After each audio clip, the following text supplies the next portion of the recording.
Red Blue JD. United Nations, Organisations Unies, nusemura neza cyangwa ijambo kurindi, n'umuryango w'ibihugu byishyize hamwe. Mu bitekerezo n'ibifatika nta wundi muryango uhambaye kurusha uyu ubaho mu mateka y'isi. Uyuhuza inyungu n'amahame y'ibihugu mu isi, nta cyarenga iki. Ntabwo Loni ari igitekerezo n'ubwumvikane gusa no mu buryo bufatika. N'umuryango ufite icyicaro New York muri Leta Zunze Ubumwe za Amerika. Nkuko nibavuga mu ndimi z'amahanga Kigali, uzumva ubutegetsi mu Rwanda bavuga Langley, ukumva CIA. Nibavuga Turtle Bay, uzumva Loni. Aho uyu muryango ufite icyicaro mu nyubako ihuriramo abahagarariye ibihugu 193 biwugize, bohereza ababahagarariye basaga 5,000 buri mwaka mu nama zidashira z'inteko rusange yawo. Ubunyamabanga bwawo nabwo bufite abakozi batabarika, umubare munini w'abawusura n'abutumira barimo abakozi bawo basaga 2,750 mu myanya ihoraho mu bice bitandukanye by'isi, 4,900 bahora ku cyicaro cyawo. Abawusura bo babarirwa mu 700 buri mwaka, kimwe n'abanyamakuru 3,600 bahoraho, ukongeraho abandi banyamakuru 10,000 bahatumirwa buri mwaka mu bihe by'inama zidasanzwe. Ibi byose mu ngengo y'imari washyira mu mafaranga y'u Rwanda bikagorana kuyumva mu mibare. Muri iki kiganiro turareba ishusho ya Loni mu myaka isaga 70 ishinzwe nyuma y'intambara ya kabiri y'isi igasimbura SDN cyangwa League of Nations. Turibanda ku bikorwa by'uyu muryango byo kubungabunga amahoro, ariko n'uburyo Loni ubwayo yobowe butabura guteza impaka zikomeye. Ahanini bivuga ko ari umuryango ushingiye ku mahame ashaje yataye igihe adakurikizaho ibihe bigeze. Loni bamwe bafata nk'ubuhungiro, ubwihisho bwa nyuma mbere y'ukuzimu, abandi bakayifata nk'ibyatsi bishinze aharwanirwa n'inzovu. Umuryango uvuga gusa, ufite amahame yo kwigisha ariko udafite uburyo na bumwe bwo kuyarinda. Ugira uruhare muri iki kiganiro wandika ubutumwa kuri paji ibirari by'ubutegetsi kuri Facebook cyangwa kuri 07 22 22 22 44. Ban Ki-moon ubu ni uyobora Loni. Oya nako n'umunyamabanga mukuru wayo. Nous vivons une époque dangereuse. L'année dernière, turi mu bihe birimo ibyago byinshi. Ingabo zishinzwe kubungabunga amahoro zisaga 100 zarishwe. Reka dufata akanya twunamira izo ntwari 126 zikomoka mu bihugu 38 bishwe mu butumwa bwa Loni mu 2014. En 2014. Hervé Latsu akuriye ibikorwa byo kubungabunga amahoro muri Loni. Mu myaka 3 n'igice maze kuri aka kazi, abasirikare babungabunga amahoro basaga 460 ni ku kigereranyo cy'umwe wicwa buri minsi 3.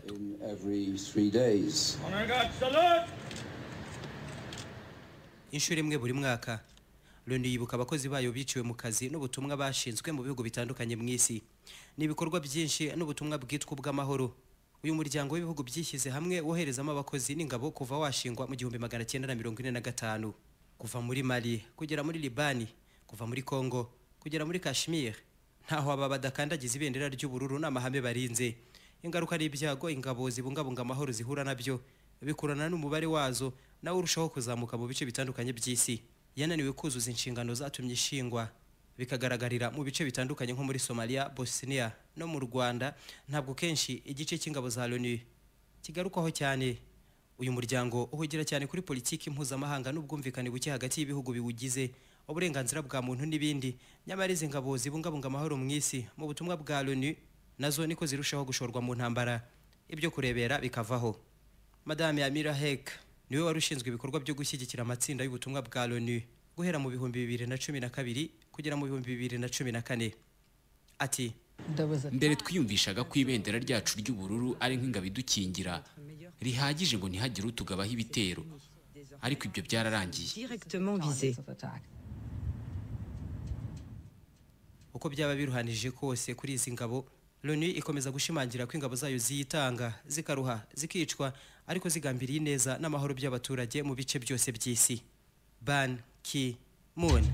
En ce moment, dans ce contexte Ubu difficile, mu buryo buruhanije cyane, ingabo za Loni ziri mu bice birimo ibyago byinshi, ariko zambura intwari imitwe y'abarwanyi, bakarinda ibikorwa by'amatora, bakanarengera uburenganzira bw'ibanze bw'abantu, bagategura ibisasu n'ibindi byinshi.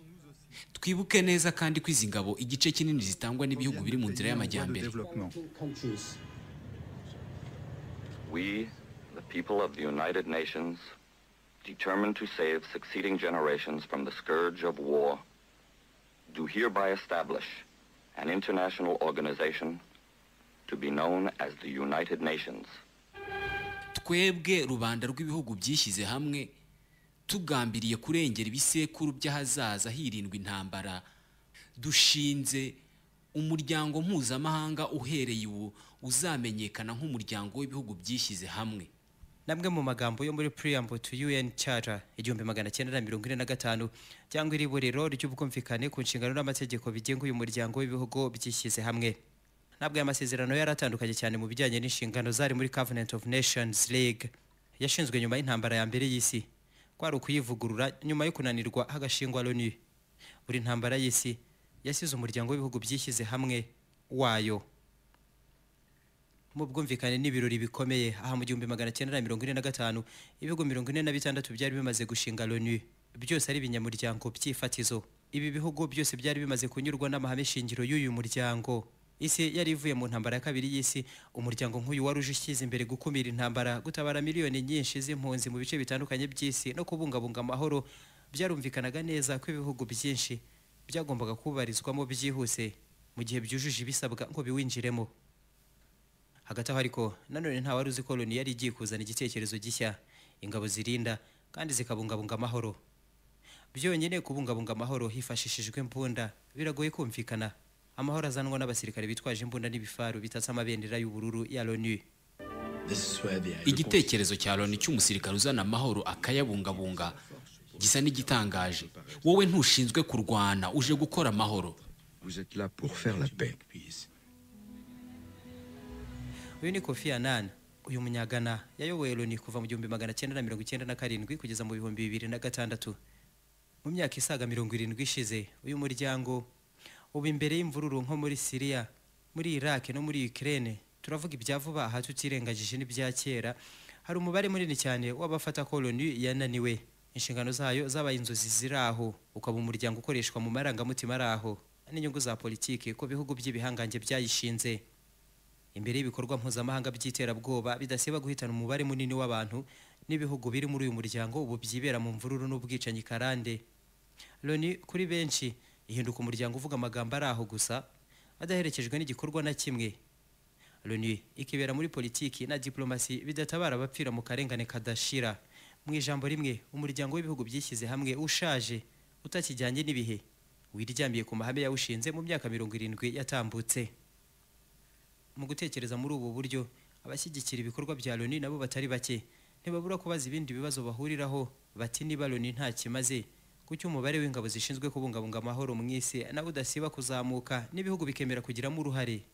Niba mu isi turimo ubu ubwumvikane buke ku kigero kiri hasi cyane bushobora gutera intambara izamara imyaka myinshi, n'ubuhe buryo bundi bwashyirwaho mu kugarukana amahoro mu bananiwe kumvikana kandi batuye igihugu kimwe.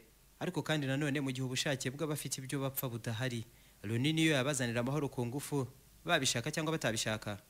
Jean-Marie Guénot yari yungirije ku buyobozi bw'ibikorwa bya l'ONU byo kubungabunga amahoro kugera mu 2008. Le maintien de la paix, c'est la dernière station avant l'enfer pour beaucoup de peuples désespérés. Ibikorwa byo kubungabunga amahoro ni ngombwa cyane kuko ari nk'ubwihisho bwa nyuma mbere y'ukuzimu ku baturage benshi baba bari mu mage. l'ONU ubwihisho bwa nyuma mbere y'ukuzimu cyangwa urupfu n'ibyago ku batuye isi ni igitekerezo cyagibwaho impaka na benshi, abandi bakagishyigikira nta kabuza. Reka twe kurondora ibikorwa byose by'ubutumwa bwa l'ONU byo kubungabunga amahoro byabayeho binariho kugeza ubu ngubu mu bice byinshi, duhereye hafi ahangaha muri Congo, muri Centrafrica n'ahandi mu mpine z'amazina y'ibyongereza n'ibifaransa atandukanye. Tugendere ku rugero rumwe wanafata nk'urusumba izindi, wumve neza ibikorwa byo kubungabunga amahoro bya l'ONU.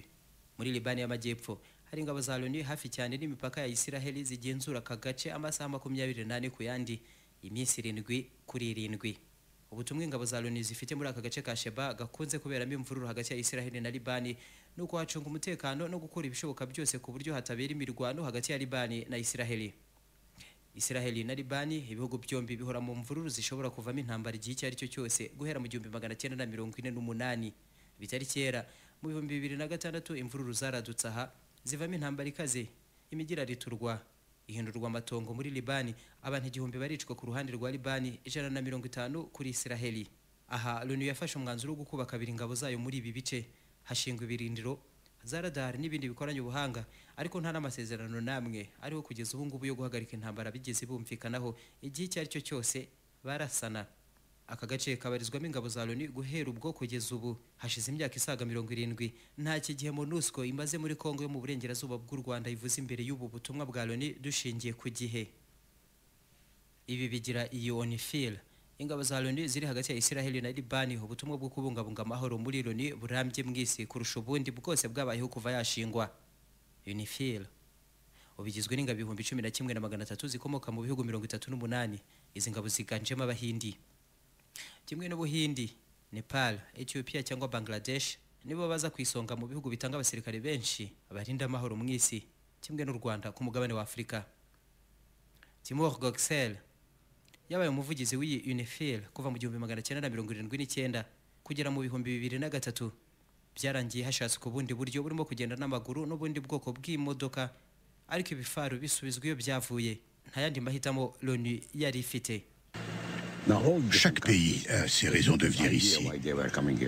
Prenons le cas des Français. Buri gihugu gifite inyungu zo kuza hano. Reka dufate Abafaransa. Nge mbazi kuva mu 1978 bagira batya bakaza ubundi bagasubirayo. Bafite uburyo bwabo bwo gutekereza. Banaje bitwaje ibimodoka by'intambara, ariko nkibaza ntubuse muraza gukoresha iki ibyo bifaru? Bafite ibifaru 13. Banaje bitwaje ibimodoka by'intambara, ariko nkibaza ntubuse murazana ibyo bifaru kubikoresha iki? None se ko Israel ifite ibyo bimodoka 1300, muraza kurwana se? Murarwana nande n'utwo dukoresho se? Uzi icyo bakoze? Ubwo bahise babitera irangi ry'umweru di. Wabonye igifaru cyera mu ntambara? Ni imodoka itwara abarwayi se? Babuze ibyo bakoresha ibi bifaru bakajya babikoresha mu gukora amarondo mu mujyi. Ibi nabyo abaturage barabyinubira. Mu bice bya Libani batise muri mu biki? Mwebwe murazana ibifaru hagati y'ingo zacu ngo muri mwirondo? Muradukangira abana mu gihe ntacyo uzi ku mibereho yaho ugiye, ukazana ibitekerezo gusa bya gisirikare. Ntacyo ugeraho. Nos enfants ont peur.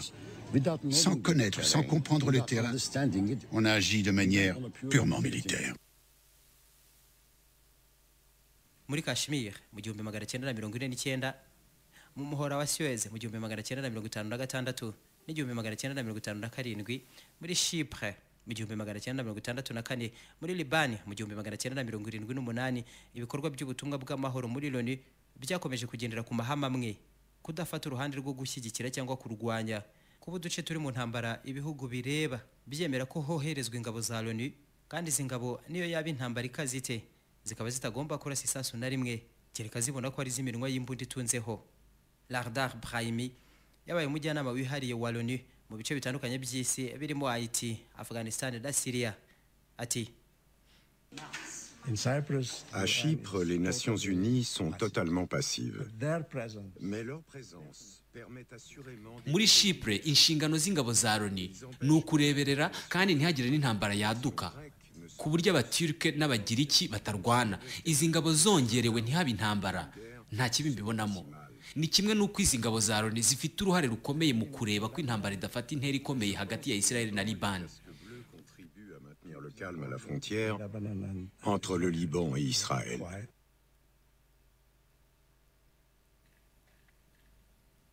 Timur Goksel. Quand je me rends au sud Liban, je fais des enquêtes informelles. Je demande aux gens... Iyo ngiye muri Libani y'Amajyepfo, mvugana n'abaturage batandukanye nkababaza nese mwumva ari abasirikare bakomoka mu kihe gihugu bakoherezwa? Bose batabanya Indonesia. Mbaza uti kuki abanya Indonesia? Uzi icyo bansubiza wowe?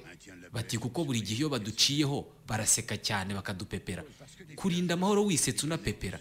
Ibi byose nuko abatuye muri ibi bice nta kindi basanga ingabo za UNIFIL zabagezaho, nibura kubasekera no kubasuhuza nk'inshuti birabahagije, kuko nta wizera ko izi ngabo zarwanya Israel cyangwa ngo zikumire ingabo zayo cyangwa iza Hezbollah. Oya. Ou élimine le Hezbollah. Non, c'est pour garder le calme dans la région et gérer le conflit. aha ntibibeshya cyane kuko n'ubundi mu mpera z'ukwa mbere mu 2015 bitabujije Israel na Liban kurwanira hafi y'umurongo urinzwe n'ingabo za l'ONU UNIFIL za misile ziraraswa ku bwinshi. General Luciano Portolano uyoboye izi ngabo UNIFIL ati Nous ne sommes pas ici dans une opération de type chapitre 7 où nous aurions mandat d'effectuer des actions contre. ntabwo aha twaje kurwana, dushobora kwemererwa kugaba ibitero mu ngingo ya 7 itugenga aho twabona uburenganzira bwo kurwana n'umwanzi. Aha nta mwanzi uhari, tugendera ku butumwa bwo kurebera, ni nako kandi tuzakomeza n'iyo ibintu byafata indi ntera.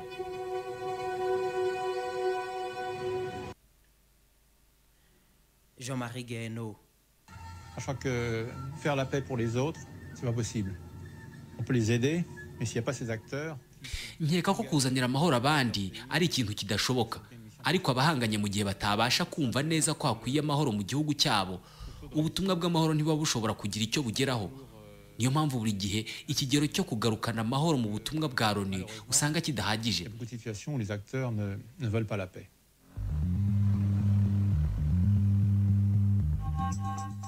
Israel na Liban nibatumvikana ubwabo ngo intambara ihagarare, nta gisubizo na kimwe gitegerejwe kuri izi ngabo za UNIFIL za l'ONU, kimwe no mu bindi bice ubu birimo imvururu nko mu Burundi no muri Sudani y'Epfo. Abica n'abicwa bakomoka mu gihugu kimwe nibo bumvikana mbere yo gutegereza l'ONU. Imvugo yabaye umugani mu Kinyarwanda. Aha ikiri kibazo kibazwa kenshi n'abatari bake nko muri ibi bihe aho l'ONU yakohereza ingabo UNIFIL ngo zibungabunga amahoro hagati ya Israel na Liban mu myaka isaga 70, ariko ikaba idashobora kugira izo yohereza muri Syria ubu, muri Iraq cyangwa muri Yemen no mu Burundi. Igisubizo kuri ibi ntikiri Kigali, i Bujumbura cyangwa mu burasirazuba bwo hagati, kiri New York muri Leta Zunze Ubumwe za Amerika. Kofi Annan. Pour déployer des soldats de la paix dans une de ces régions, on a besoin d'un accord et d'une résolution du Conseil. Iki ni ikibazo gikomeye cyane. Kugira ngo hagire ahoherezwa ingabo za l'ONU bisaba buri gihe ubwumvikane no gufatira icyemezo mu nama y'umutekano ya l'ONU, hakiyongeraho na guverinoma z'ibihugu byemera gutanga aba basirikare. Nk'ubu muri Syria, muri Iraq no muri Yemen ntabwo inama y'umutekano yabashije kumvikana ngo hafatwe icyemezo.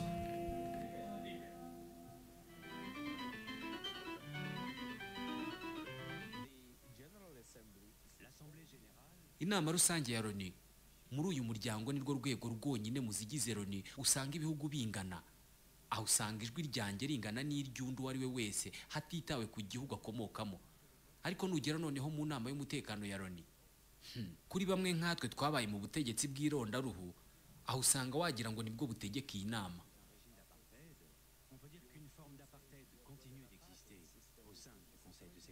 Kugeza ubu l'ONU mu mashami yayo n'ibyemezo byayo byose byubatse hagendewe ku masezerano y'isi yo mu 1945, nta na kimwe cyahindutse, kandi ubu hamaze gushira imyaka isaga 70 yose.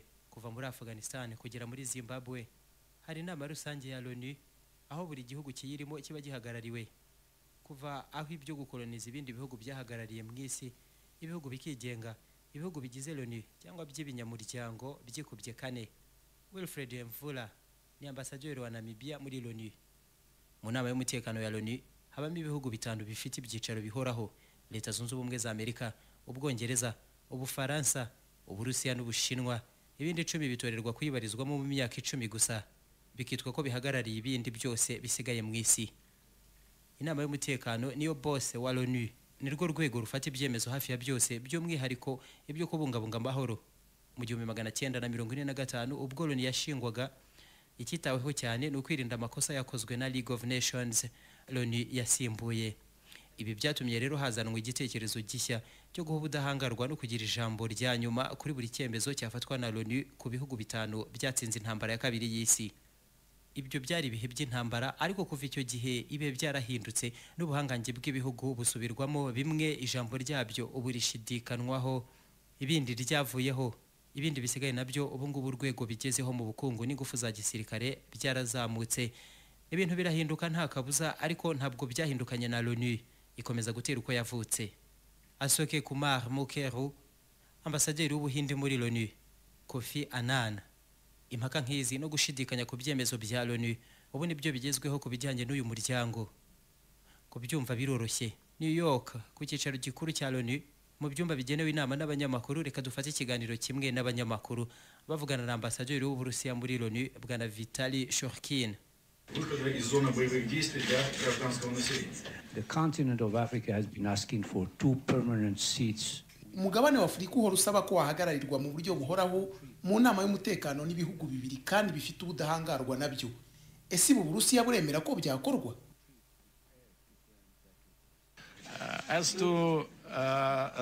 Ku bijyanye no kuvugurura inama y'umutekano ya Loni, uruhande rw'Uburusiya rumeze neza cyane. Dushaka ko buri wese yishima. Nibyo ibi byumvikanyweho n'abanyamuryango, tw'Abarusiya rwose ntitwabibangamira. Members of the United Nations will not stand in the way. Ku rundi ruhande nanone iyo bigeze kuri iyi ngingo yo guhagararirwa mu buryo bungana muri Loni, buri gihugu gikurura cyishyira ku buryo niyo byakwemerwa ko hongerwa ibindi byicaro bihoraho n'ubudahangarwa mu nama y'umutekano ya Loni. Ibihugu bya Afurika na Aziya cyangwa Amerika y'Amajyepfo ku nyungu za politiki n'imibanire ubwabyo bitabasha kumvikana kuba bihagararira. Ibihugu bya mbere byabashije kuyobora Loni byari bifite icyo bihuriyeho gisangiwe, kuba byaratsinze intambara ya kabiri y'isi. Niki cyihariye cyashingirwaho uyu munsi ku bihugu bitanu byahabwa ibi byicaro uyu munsi? Kiragoranye kukibona nyuma y'imyaka isaga 70 Loni ishinzwe. Nyamara nubwo ibihugu bitanu biyoboye Loni bigongana ku ngingo nyinshi, kumvikana bikananirana, buriya byumvikana kenshi kurusha uko bigaragara, aho bidashoboka burundu. Niyo inyungu za kimwe muri ibi bihugu ako kanya haraho zihurira n'icyemezo kigiye gufatwa. Urugero rworoshye turebeye mu bya vuba nk'ubu mu buryo bweruye haba mu bya gisirikare na politiki, Uburusiya bushyigikiye ubutegetsi buriho burwana n'imitwe y'ababwigometseho muri Syria. Ibindi bihugu hafi ya byose bisigaye mu buyobozi bw'inama y'umutekano ya Loni bishyigikiye aba barwanya leta ya Syria. Urwo ni urugero rumwe tutagiye kure mu mateka, ariko nugereranya no muri Ukraine urasanga ari ikinyuranyo kitabura gutera benshi kwibaza. Uburusiya muri Syria burwana bushyize imbere amahame yo kurengera ubutegetsi, ubusugire bw'igihugu no guhagarika umuvuduko w'abakora ibikorwa by'iterabwoba, ariko bukarenga bukambuka imipaka na none bukohereza ingabo zabwo muri Ukraine kugeza bwigaruriye n'igice cy'uburasirazuba bw'iki gihugu. Ibi ntacyo Loni yabikoraho na kimwe. Uburusiya ni igihugu cy'igihangange mu buryo bwose mu isi, kandi ntabwo ari Loni yagira ikibihinduraho, buritwara uko inyungu zabwo zibitegeka, kimwe nuko atari umunyakoreya y'Epfo Ban Ki-moon ugaragazwa nk'uyoboye Loni uzabuza NATO kugaba ibitera ishaka kubigaba, cyane ko Loni ntanga bigira nta n'amafaranga na make ikorera atari imisanzu y'ibihugu biyigize. Hagendewe kubiriho ubu ubwumvikane buke no kugira inyungu ziri mu byerekezo bitandukanye cyane ku ruhande rw'ibihugu biyoboye Loni, nta kabuza nta na rimwe ibyemezo by'uyu muryango bizanyura isi ku kigero cyisumbuyeho. Nta Loni izigera igira ikikora na kimwe cyangwa ngo igaragare mu gihe hari ibibazo byaba bifite aho bihurira n'inyungu z'Uburusiya zihanganye n'iza Leta Zunze Ubumwe za Amerika. Iyo bigeze aha Loni ihinduka ubusa, ibyatsi birahahanganira inzovu. Iyo ibi bihugu biyoboye Loni bitumvikana ku kigomba gukorwa, hari abazabibabariramo, nibitanumvikana nabwo ariko hari abazabibabariramo, niyo byakumvikana byose ni kimwe. Akumugani n'imvugo rusange ngo when elephants fight the grass get crushed, when they are making love the grass get crushed again. Inzovu zirwana ibyatsi biraharenganira, ariko nabwo zaba zishimisha zinakora imibonano mpuzabitsina, nabwo nanone ibyatsi bikahahurira n'ibyago. Ese Loni izagera bihindurwe ive ku mahame shingiro yubakiweho mu bwumvikane bw'abatsinze intambara ya kabiri y'isi mu myaka isaga 70 ishize, ijyana n'ibisi igezemo? Izabasha se kuba urwego rutagendera ku nyungu za politike n'ubukungu bw'abayishinze? Izabasha se gufata ibyemezo binyura abaturage bo mu bihugu biyirimo, cyangwa izahindurwa mu rundi rwego mpuzamahanga ruyijyanisha naho isi igeze nyuma y'imyaka myinshi ishize ishinzwe? Ubanza bisaba n'ubundi intambara ya gatatu y'isi ngo hagire igihinduka ku buryo iteye ubu, cyane ko byasabye intambara ya mbere y'isi ngo haboneke League of Nations, bigasaba iya kabiri y'isi yazanye Loni uko yize ubu, niba hari icyo yiziho. The grass get crushed, when they are making love the grass get crushed again. Inzovu zirwana ibyatsi biraharenganira, ariko nabwo zaba zishimisha zinakora imibonano mpuzabitsina, nabwo nanone ibyatsi bikahahurira n'ibyago. Aha dusoreje ikiganiro ibirari by'ubutegetsi ugira mu ruhare wandika ubutumwa bwawe. Red Blue JD